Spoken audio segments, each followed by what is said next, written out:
지금까지 우리는 3주간 이 요엘서의 말씀을 나누었죠. 3주 동안 하나님의 말씀을 나누었습니다. 자, 이제 우리가 이 3주간의 말씀을 나누었다면 제가 이런 질문을 한번 여러분께 드려보고 싶어요. 어떤 질문이냐면, 우리가 정말 하나님 앞에 회개하고 돌아간다면 하나님께서 정말로 저와 여러분들을 박아주실까요?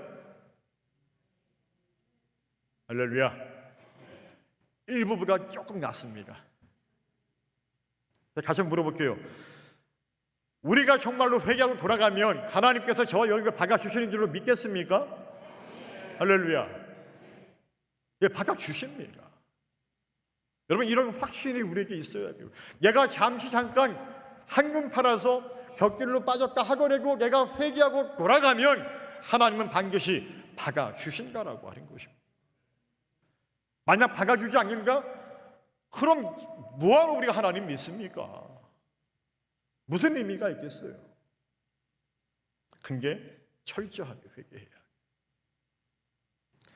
여러분, 어쩌면 우리 주변에는 이런 마음을 가지고 있는 성도들이 있을지도 모르겠어요. 목사님, 저는 하나님께 돌아가기에는 너무 멀리 와버렸어요. 이제는 하나님이 저를 포기했을 것입니다. 여러분, 그러나 기억하시기 바랍니다. 우리가 믿는 하나님은 절대로 우리를 포기하지 않은 하나님이십니다. 그 증거가 뭘까요? 바로 저 십자가입니다. 우리를 포기했다면 십자가의 사건은 일어날 수가 없는 거죠. 성경은 특히나 오늘 본문의 요엘서는 반드시 회개하고 돌아오는 당신의 백성들을 맞아주시고 끝내 그들을 반드시 회복시키겠다라고 하는 하나님의 약속이자 선언의 말씀입니다. 그렇기에 이제라도 마음을 찢고 주님께 돌아가겠다라고 하는 이 회개는 끝이 아니라 바로 회복의 시작인 것이죠. 그래서 하나님은 이제라도 회개하며 돌아가겠다라고 결단하는 그때에 우리들에게 이런 약속을 주십니다. 우리 요엘서 2장 18절을 같이 한번 다시 읽어보기를 원합니다. 준비 시작.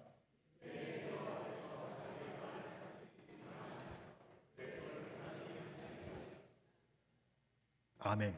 그때에 하나님, 제가 주님께 돌아가기를 원합니다 라고 결단하는 그때에 그의 백성을 뭐라고요? 불쌍히 여기실 것이라. 오늘 본문 18절은 이렇게 놀라운 반전으로 시작합니다. 우리가 방금 보신 것처럼 18절의 첫 부분은 그때에 라는 말로 시작합니다. 그때라는 것은 언제입니까? 바로 남유다의 백성들이 하나님께 이제라도 마음을 씻고 회개하며 돌아왔을 때를 말합니다. 바로 그때에 하나님은 회개하는 백성을 보시고 불쌍히 여기실 것이라고 말씀하죠. 여러분, 여기서 불쌍히 여기다라고 하는 이 히브리어 하말이라고 하는 말, 여러분, 이 하말은 단순한 공적을 넘어서 심판과 처벌을 멈추고 아끼며 살려주는 행동적 자비를 나타내는 그런 단어라고 얘기할 수 있습니다. 그러니까 이 하말의 핵심을 세 가지로 정리할 수 있는 첫 번째는 바로 아끼고 아까워하는 마음이라는 거예요. 즉, 갇히는 것을 파괴하지 않고 소중히 여겨서 남겨두는 마음이다라고 하는 것이죠. 두 번째는 살려주고 용서하는 마음입니다. 마땅히 형벌을 내려야 할 상황임에도 불구하고 처벌을 면제하고 용서해주는 그런 마음을 말하는 것이죠.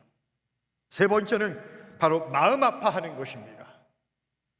즉, 백성이 당한 고통과 그 비참한 처지를 보면서 하나님의 마음이 함께 찢어지는 고통을 느끼는 그 상태를 의미한다라고 하는 거죠. 이러한 하말의 의미를 종합해 보았을 때 불쌍히 여기신다라고 하는 이 히브리어 하말에는 마치 부모가 자녀를 깊이 사랑하며 품는 그 마음이 담겨 있는 것이라고 말할 수 있다라고 하는 것이죠. 이것은 마치 누가복음 15장에 나타나는 바로 탕자의 아버지와 같은 마음이라고 이야기할 수 있겠죠. 여러분, 탕자의 아버지가 어떻게 탕자를 맞이합니까? 자기 멋대로, 자기 생각대로, 자기 욕심대로, 자기의 욕망대로 자신의 분깃을 박아 세상 가운데서 허랑방탕하게 살았던 그 탕자가 끝내는 재산을 다 잃어버리고 친구 다 잃어버리고 나중에는 갈 데가 없어서 먹고 살기 위해서 돼지를 치는, 심지어는 그 돼지가 먹는 그 사료, 그 귀한 열매까지 먹고 살아야 할 정도로 그런 자신의 초라한 모습을 뒤늦게 발견하고 났을 때 비로소 그는 깨닫습니다. 우리 아버지에게는 품꾼이 많고 우리 아버지에게는 참 많은 것들이 있었는데 내가 잘못 살았구나, 내가 잘못했구나, 내가 이제라도 내가 우리 아버지에게 돌아가야 되지 않을까, 그런 게 차마 염치가 없었던 아들은 그냥은 못 돌아가겠는 거예요. 차라리 내가 종이 되어서 아버지의 아들이 아닌 내가 아버지의 종이 되어서 내가 가야겠구나, 그 길로 즉시 일어나서 아버지께 종의 신분으로 다시 돌아가게 되었을 때 아버지는 그 아들의 소식을 듣고 먼저 달려나와서 저 멀리 오는 아들을 기다리고, 심지어 아들이 보였을 때 뛰어가서 그 아들을 두 팔로 맞아 끌어안고 그를 반갑게 맞아준다라고 하는 것이죠.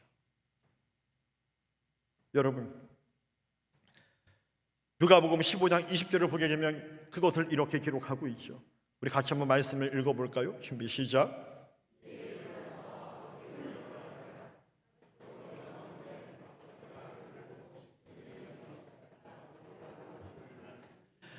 아버지가 봅니다. 아들을 봅니다. 뛰어갑니다. 그리고 그 아버지가 아들을 보면서 어떻게 마음을 먹었다고요? 측은히 여겨 달려가 목을 끌어안고 입을 맞췄다라는 거예요. 측은히 여겨. 무슨 말입니까? 불쌍히 여겼다라는 얘기죠.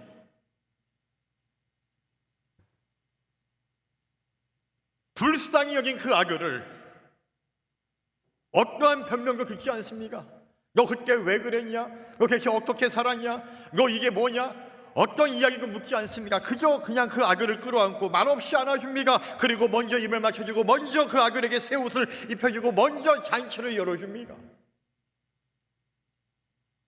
그 아버지는 왜 그렇게 한 것일까요? 바로 그 아들을 하말한 것입니다. 즉 측은히 여긴 거예요. 불쌍히 여겼다라고 하는 얘기예요. 아버지는 자신에게 종이 되고자 돌아왔던 그 아들을 향해서 아버지는 종이 되고자 하는 그 아들을 하말의 마음으로 다시금 자신의 아들로 맞아 주었기 때문에 그렇게 그 아들을 끌어안고 아무런 말 없이 새 옷을 입혀주고 잔치를 벌일 수 있었다라고 하는 거예요. 바로 이것이 하나님의 마음이다라고 하는 것이죠. 이처럼 하나님은 우리가 잃어버린 것까지 회복시켜 주시는 하나님이다라고 하는 얘기예요. 잃어버린 아들의 신분까지, 스스로 종이 되고자 하는 그 아들의 신분까지도 하나님은 회복시켜 주시기를 원한다라고 하는 것이죠.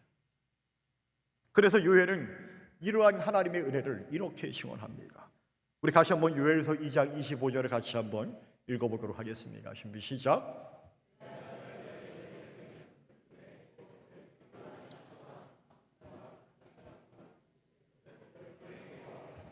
아멘. 하나님은 말씀하세요. 내가 전에 너희에게 보낸 큰 군대, 그게 뭘까요? 메뚜기와 누치와 황충과 팥충이가 먹어치워버린 너희들의 그 먹인 소산물들, 너희들이 불순종함으로 비록 이런 메뚜기와 누치와 황충과 팥충의 피해를 받는 징계를 받긴 했지만, 그러나 너희가 이제라도 회개하고 돌아오면 내가 뭐라고요? 그것들이 먹은 횟수대로 내가 너희에게 갚아주겠다라고 말씀하시는 거예요. 여러분, 하나님은 단순히 앞으로 자유하게 하시겠다라고 말씀하지 않으십니까? 메뚜기와 누치와 황충과 팥충이가 먹은 횟수, 즉 너희들의 그 잃어버린 횟수까지 다 내가 갚아주겠다라고 말씀하시는 거예요.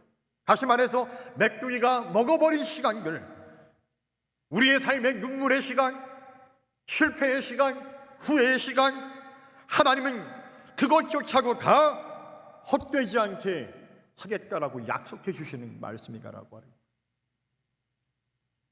요엘서 2장 25절의 이 말씀은 단순히 메뚜기떼로 인해서 망쳤던 농사가 회복된다는 의미가 아닙니다. 하나님께서는 죄와 실패로 인해 무너진 그 인생들도 다시 일으켜 주겠다라고 하는 약속의 말씀을 우리에게 선언하고 계신 것이라고 지금 요엘은 우리에게 말씀하고 있는 것입니다. 죄와 실패로 인해 무너진 인생 다시 일으킬 수 있다. 이제라도 마음을 짓고 주님께 돌아가는 회개는 단순히 과거를 지우는 것이 아닙니다. 진정한 회개는 추악했던 과거를 바로 은혜의 간증으로 바꾸는 것입니다.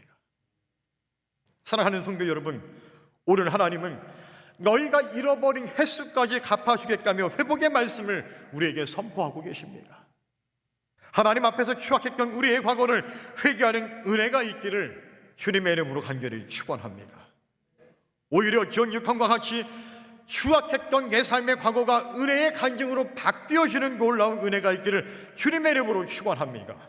그래야 하나님께서 여러분이 잃어버린 것까지 갚아주시는 회복의 은혜가 있으시기를 다시 한번 주님의 이름으로 축원합니다. 여러분, 전 유컨이 이것이 자신의 죄를 고백하며 그의 인생에 놀라운 반전이 있었던 이유가 과연 어디에 있었을까요? 바로 그것은 회개하는 자에게 임하였던 바로 성령님의 역사 때문에 가능했다라고 하는 것이죠. 그러면 사도행전 2장 38절을 같이 한번 읽어볼까요? 준비 시작.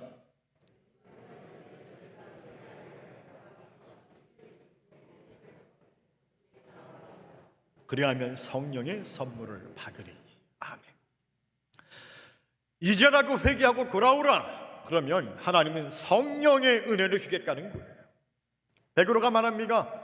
너희가 회개하여 각각 예수 그리스도의 이름으로 세례를 받으면, 죄사함 받으면, 그리하면 뭘 받는다고요? 성령의 선물을 얻으리. 여러분, 이 땅에 오신 예수님도 가장 우리에게 주시고자 한 선물이 있어서 그게 뭡니까? 바로 성령님이었습니다. 여러분, 베드로 사도가 증언하는 것처럼 요엘 선지자가 선포하는 이 회복의 약속 또한 단순히 황폐했던 그 들녘이 다시 풍경으로 바뀌어지는 그런 것으로 멈추는 것이 아니라 더 나아가 회개하며 돌아오는 당신의 백성들에게 하나님의 영을 부어주시겠다라고 하는 바로 회복의 약속이었습니다. 우리 다시 한번 요엘서 2장 28절을 같이 한번 읽어보기를 원합니다. 준비 시작. 그 후에 내가 내 영을 만민에게 부어주리니. 아멘. 그 후라는 것은 무엇입니까? 남유다의 백성, 오늘 우리가 한 사람 한 사람이 다 회개하고 돌아가고 신앙 공동체가 마음을 싣고 돌아가고 낭실과 세간 사이에서 제사장들이 눈물을 흘리며 돌아가고 나면 하나님께서 그동안 너희들이 황폐했던 것 내가 다시 다 복구해 줄게, 다 갚아줄게. 근데 거기서 끝나는 게 아니야. 내가 너희들에게 나의 영을 부어주겠다라고 하는 것입니다. 이게 바로 진정한 회복이다라고 하는 것입니다. 여러분, 실제로 이 말씀은 800년 뒤 예루살렘에서 성취됩니다. 우리가 잘 알다시피 사도행전 2장은 어떤 말씀입니까? 바로 오순절 마가다락방에 임한 성령 강림의 사건을 우리에게 증언하지 않습니까? 예수님의 약속의 말씀을 의지하여 마가다락방에서 120명의 성도들이 오롯이 기도에 힘쓸 때 마치 불의 혀가 각 사람의 위에 머리 위에 내려 앉아서 성령이 임하시는 놀라운 사건을 그들이 경험하게 되어지고 그 성령의 의를 그들은 각기 방언을 말하기 시작하게 되었을 때 많은 사람들이 놀라고 어리둥절해야 합니다. 왜? 방언은 알지 못했어요. 놀라운 사건입니다. 어떻게 저들이 우리들이 썼던 각지역의 언어로 저렇게 말할 수 있을까? 이건 말도 안 되는 일이거든요. 혹시 저 사람들 술 취한 거 아니야? 잘못된 거 아니야? 이렇게 오해하기도 했고 주장하기도 하였을 때 베드로가 그 이야기를 듣고 이렇게 말하죠. 우리 사도행전 2장 14절로 17절까지의 말씀을 우리가 세 번역으로 한번 같이 읽어보기를 원합니다. 준비 시작.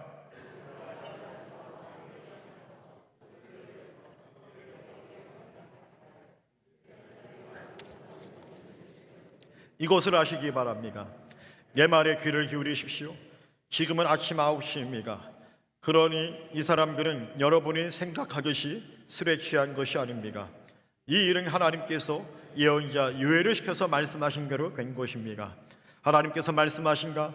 마지막 날에 가는 내 영을 모든 사람에게 부어주겠다. 아멘. 베드로와 열한 사도가 말하는 거예요. 지금 방언을 말하는 이 사람들은 당신이 볼 때 술 취한 것이 아니라는 얘기예요. 지금이 몇 시냐? 아침 9시다. 아침 9시까지 술을 마실 사람들이 누가 있겠냐? 그렇지 않다는 거예요. 따라서 이 사람들이 취한 게 아니라 바로 성령에 취한 것이가 성령님의 지금 역사를 당신들은 경험하고 있고 목도하고 있는 거다라고 지금 말하고 있는 것이죠. 그러니까 베드로는 분명히 말하는 거예요. 지금 이 모든 것들은 바로 요엘의 예언이 이루어지고 있는 것이다라고 선포하고 있다라고 하는 것입니다. 그 요엘의 예언이 또한 오늘날 우리에게도 여전히 이루어지는 줄로 여러분 기억하시고 믿으시기를 주님의 이름으로 축원합니다. 사실 하나님께서 요엘 선지자를 통해서 말씀하시고자 하는 가장 큰 회복은 맥국의 재앙으로 말미암은 황폐하게 농사의 회복이 아니라 경제적 회복이 다가 아니라 바로 하나님의 영이 다시 사람들 가운데 거하시는 그 회복을 우리에게 주시고자 한다라고 하는 것입니다. 에덴 동산에서 죄로 인해 단절되었던 하나님과 인간의 관계가 예수 그리스도를 통해 다시 연결된 것처럼, 저 십자가의 은혜로 다시 회복된 것처럼 신약의 회복은 단순히 맥주의 재앙으로 피해를 입은 문제가 해결되는 것이 다가 아니라 하나님이 우리 안에 거하시는 삶을 말한다는 얘기예요.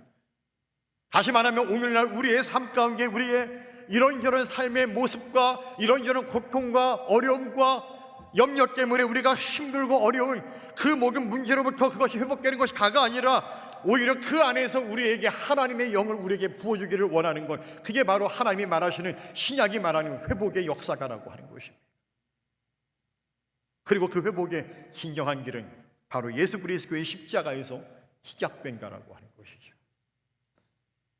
그렇다면 저는 다시 한번 여러분들에게 이렇게 질문해 보고 싶습니다. 우리는 어떻게 하나님께 돌아갈 수 있었습니까? 우리가 개인적으로 회개하였으니까 돌아갈 수 있었던 것입니까? 우리 신앙 공동체가 회개하였으니까요, 왕같은 제사장인 우리 모두가 성전의 앙실과 시간 사이에서 제사장들처럼 눈물을 흘렸으니까 돌아갈 수 있었던 것입니까? 예, 물론 그렇게 돌아가야 하죠. 그러나 그보다 더 근본적인 이유가 있다라고 하는 것이죠. 우리가 하나님께 돌아갈 수 있는 이유는 바로 예수 그리스도의 십자가 때문에 그렇다라고 하는 것입니다. 그래서 이사야는 우리에게 이렇게 선언하고 있습니다. 우리 다시 한번 이사야 53장 6절을 같이 한번 읽어보기를 원합니다. 준비 시작. 우리는 다 양각하소 그릇 행하여 각기 제 길로 갔거늘 여호와께서는 우리 모두의 죄악을 그에게 감당시키셨도다. 아멘. 우리는 다 양각다라는 거예요. 우리는 기온 유컨처럼, 우리는 탕자처럼 다 양각해서 우리는 다 자기 마음대로 자기 생각대로 살기를 원한다라고 하는 거예요. 마치 하나님이 없이는 나는 살 수 있다라고 얘기할 수 있는 그런 죄인된 모습들이 바로 우리에게 있다라고 하는 것이죠. 그런데 그런 우리의 모든 죄악을 누구에게? 바로 예수님에게 감당시켰다라고 하는 거예요. 그래서 우리는 그 예수님의 은혜로, 예수 그리스도의 십자가로 우리는 하나님께 돌아갈 수 있게 되었다라고 하는 것입니다. 따라서 하나님은 오늘도 우리에게 말씀하시죠.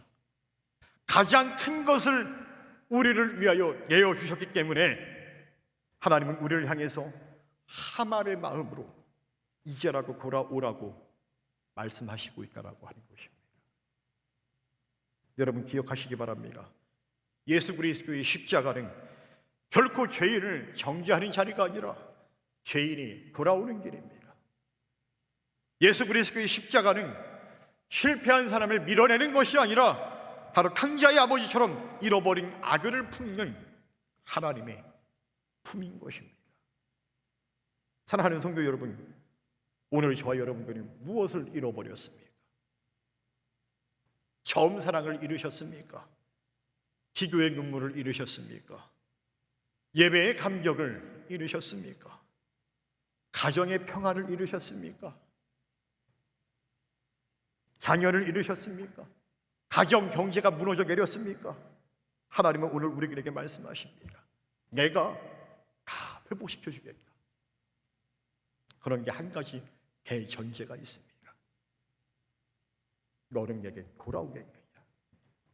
주님의 이 같은 물음에 우리가 응답해야 한다라고 하는 것입니다. 여러분, 회복은 분명한 하나님의 약속입니다.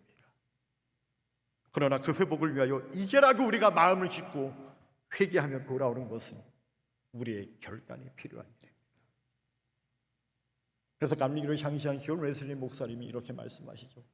우리가 100% 하나님의 은혜를 받은 구원받은 인생이라고 한다면 우리는 100% 그 하나님 앞에 믿음으로 응답해야 한다라고 하는 것입니다. 그것이 우리 감리교의 구원론인 것이죠. 사랑하는 성도 여러분, 혹시 우리는 하나님께 너무 늦었다라고 말하고 있지는 않습니까? 그러나 하나님은 우리가 말씀하십니까? 이제라도. 여러분, 이 말씀이 오늘 우리 모두에게 들려지기를 주님의 이름으로 간절히 축원합니다. 오늘 예배를 마치며 우리가 한 가지 결단을 했으면 좋겠어요. 이런 결단입니다. 더 이상 미루지 맙시다. 더 이상 핑계대지 맙시다. 오늘 우리가 하나님께 돌아갑시다. 할렐루야. 오늘 예배를 마치며 저 문을 나설 때, 여러분들이 세상으로 돌아갈 때, 삶의 예배를 드리고자 할 때 이런 결단이 있기를 주님의 이름으로 축원합니다. 혹시 오랫동안 기도를 멈추셨다면 오늘 다시 무릎을 꿇으십시오. 혹시 말씀을 멀리 하셨다면 오늘 다시 하나님의 말씀, 이 성경을 펴십시오. 혹시 하나님보다 더 사랑했던 것들이 있었다고 한다면 오늘 그 자리를 다시 하나님께 내어드리십시오. 사랑하는 성도 여러분, 우리의 회개는 하나님의 은혜보다 결코 크지 않습니다. 우리의 죄는 예수의 십자가보다 결코 크지 않습니다. 우리의 실패는 하나님의 계획보다 결코 크지 않습니다.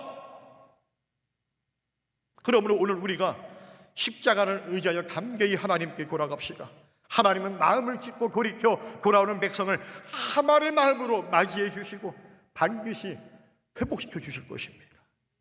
우리 모두가 이 약속을 믿고 하나님 앞에 다시 서는 저와 여러분들이 계셔서 우리의 신앙과 우리의 인생과 우리의 자녀들과 우리의 가정과 우리의 교회가, 나아가 이 나라 이 민족이 반드시 회복되어지는 역사가 일어나기를 간절히 주님의 이름으로 축원합니다.